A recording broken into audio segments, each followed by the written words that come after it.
I just finished my nursing degree, and I started to make money. I started to make some real cash, and with that real cash, I began to spend that money on what we call big kid toys. When you grow up, you don't get rid of the toys, you just get more expensive toys. And I bought more and more things to fulfill the void I felt like I had in my life. My life began to be consumed by all these things that I bought, and a lot of what I had bought was technology. I had bought a virtual reality headset, bought a brand new TV, I bought speaker systems, I bought a computer, I built a computer. I bought a camera, I wanted to start recording videos, never really got around to it until here we are today. Growing up, I didn't think my technology use was really a problem. And it wasn't until I started dating my girlfriend, who would eventually become my wife, that I realized how big of a problem it was. And it got to the point where the technology, man, I was using technology. If I wasn't at work, when I come home, I'd use technology for everything. I'd be playing music, I'd be playing video games, watching Netflix. Technology was just consuming my life, consuming my time. I really don't know how I stumbled upon this book or how it even ended up in my Audible library. I don't even remember downloading Audible, but I remember going to the Audible app and I saw in my library, there was a few books there, but there was a book there and it was called Digital Minimalism. If there is any book that has made the largest impact on my life over the last couple of years, it's hard for any other book to compete with Digital Minimalism by Newport. The reason it has made such a huge difference is because I now have my time back. I'm now in control of my time.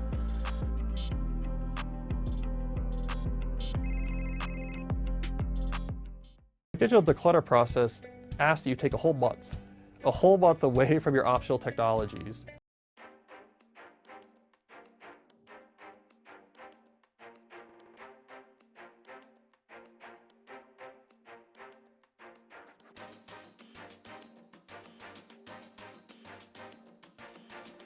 In his book, Cal Newport introduces the idea of trying out a dumbphone, which really caught my attention. And being the impulsive shopper I am, always jumping at the chance to buy a new toy, I went online, ordered myself a Nokia, drove to Best Buy, and picked it up. The next day, I started my digital declutter. At first, I had this twitch, wanting to check my phone constantly like I would with my smartphone whenever I had a free second. But then I would reach into my pocket for my phone and would feel around, and then disappointment. In the age before smartphones, there used to be these spaces of time. Waiting in line at the store, driving or sitting in the car, waiting at the doctor's office.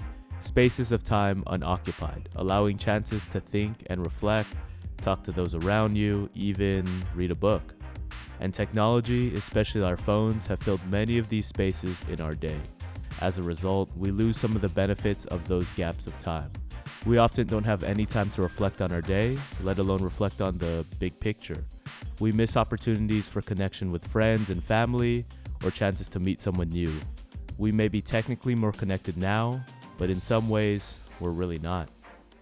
After the first few days of compulsively pulling out my phone, I began to drop the habit and started regaining these spaces back in my life. And with that time, I began thinking about how I was spending my time. Even more broadly, thinking about how I was spending my life and if that aligned with what I wanted to accomplish in the limited time I've been given. And what I figured was, I don't want to spend most of it staring at a glowing screen. Newport emphasizes the importance of finding a hobby or productive way to fill the time previously occupied by compulsive technology use. So I filled the time with audiobooks. And through audiobooks, I was introduced to new ideas and did things I would probably never have done, like starting a garage gym, a plant-based diet, cry like, you want this? Oh, hi. or just learning to put myself out there. And I wouldn't have had time to do any of these things without first freeing up my time and dropping the smartphone habit. After my declutter, I actually decided to stick with my Nokia for another month. Now, listening to audiobooks on the go became a bit of a hassle because I had to pre-download books, carry my internet-less smartphone in my pocket in addition to the Nokia, which was a bit bulky and a tad annoying. Thought about getting an MP3 player for a second, then realized that would pretty much be the exact same thing, so I scrapped that idea. Then one day I thought, why don't I just get a tiny smartphone? I had recently learned after reading Atomic Habits by James Clear that when it comes to breaking bad habits, it is important to set up an environment that encourages good habits and makes keeping bad ones difficult. So my thought process was, it would be a lot less fun to browse the internet, watch YouTube or Netflix, and almost impossible to play games on a tiny screen. So I again booted up my computer, searched best small smartphones, and began the search for my next new toy. That's when I came across the Unihertz Atom, one of the smallest smartphones in the world. This phone was actually meant to be a secondary phone for those with an active outdoorsy lifestyle, being dust resistant and waterproof, but it actually had a lot of crazy features for a phone of this size. It had a fingerprint sensor, a facial recognition lock, contactless payment, and could do pretty much anything a regular smartphone could do. A few downsides: you get some really strange looks from people when you pull out the phone.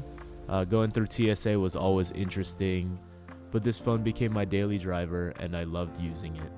I even threw a pop socket on the back of it because I couldn't find a car stand small enough, so I had to do this workaround. But most importantly, it fulfilled my intention of making it less attractive or impossible to compulsively use my phone, and gave me a constant reminder of my commitment to digital minimalism and to instead do things that matter, which in the end was the whole point of my experiment. Now, unfortunately, due to the recent 3G shutdowns, the Atom became unusable on the AT&T network within the last couple months, sadly ending my experiment prematurely. But it was a great experience and gave me a year and a half of more learning, fuller experiences, and allowed me to be more present with the important people in my life. Ready? 1, 2, 3.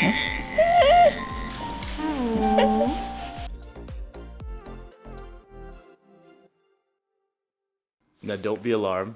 You may have noticed that I look a little bit different than I did earlier. Thought I had set the guard all the way up, but turns out it was all the way down. So now I look like a 12-year-old boy. But it brings up a point that I wanted to talk about. Technology is a tool, and it's up to the user to determine how that tool is used. Just like with any phone, a phone is a tool that can be used either for good or for bad. It can be used either to augment or supplement your life, or it can be used to take away your time and distract you from the things that you need to be doing in this life.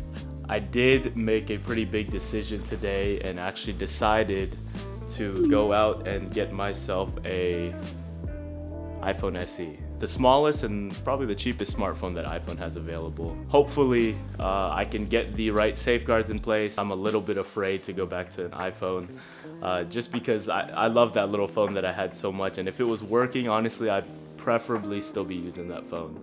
I'll give it a try, check back in with you guys maybe in a couple months or so, and kind of let y'all know how things are going on that front. 4 to 6 weeks later. Just wanted to give y'all a quick update on how the iPhone experiment is going. Now we're about a month and a half in.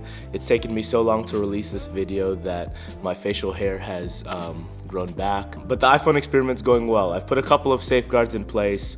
One of which is one I've used in the past, is grayscaling my screen. That's one of the tips that I learned.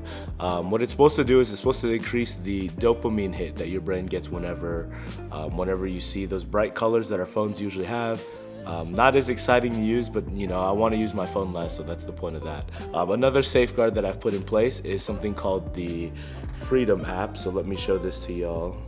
And I'll try to put a link in the description below for you guys. But it's available on iOS, Android, desktop as well, which I use on the desktop. I've been using on the desktop for a while. Used it on my Unihertz Atom, but unfortunately the Atom was not compatible with the app because of, I think, formatting, and then something with the processing wouldn't work. But for the iPhone, it has been working and it works well. It blocks certain apps and certain websites at certain times. I just set schedules and programs for whenever I want to block those apps. I'm still using my phone a little bit more than I would like to, but it's every day, it's a growth, work in progress. Which reminds me, there's a quote that I want to share with y'all that probably my favorite quote from the book.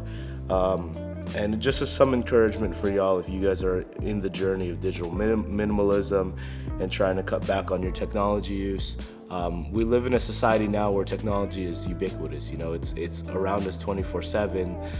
It's almost impossible to avoid. It says people don't succumb to screens because they're lazy, but instead because billions of dollars have been invested to make this outcome inevitable. In Atomic Habits, James Clear, he talks about habits and setting up environments conducive to success. These companies have set up devices which create, I guess, digital environments, which makes it conducive to using and difficult to leave. It's not like it's because something inherently wrong with you, or you're lazy, or you're just an addict. It's the way these things were designed. That's pretty heavy stuff to think about if you think about it for a while. If you enjoyed my video, I highly recommend checking out the book, Digital Minimalism. It's changed my life. I really think it could change yours. And if you're not a book person, although I think there's a book for everybody, there's a great documentary on Netflix called The Social Dilemma, which touches on similar aspects, kind of the similar idea. If you guys like this video, go ahead and hit that like button below. And if you'd like to see more content like this, go ahead and hit that subscribe button. I'm not sure if it's below, gonna get better at this, not sure if it's up top, somewhere on the screen. If you guys like my content, look forward to seeing you guys in the next video. Next video I'm gonna be talking about Atomic Habits, probably another one of my favorite books that I've listened to / read in the last couple of years. So excited to start working on that video and finally get this one out to y'all. So thank you guys for watching.